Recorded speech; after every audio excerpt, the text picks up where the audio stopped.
7টা। এবারে তোর হাতে আছে 4টা, 4টা নিয়ে নাও। 4টা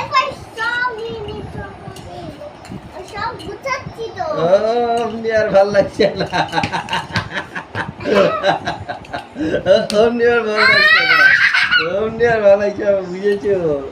বুঝলে, যেই শিক্ষামূলক ইয়েতে হয়ে গেল তখনও হয়ে গেল গুটিয়ে বলছি গুছাচ্ছি। পাগলা, গুনে দাও। এগুলো কটা আছে গুনে দাও। কাউন্ট শুনতে পাচ্ছি না আমি, শুনতে বলো। দাও দাও, ইয়েলো গুলো কাউন্ট করে জোরে জোরে কাউন্ট, জোরে জোরে কাউন্ট।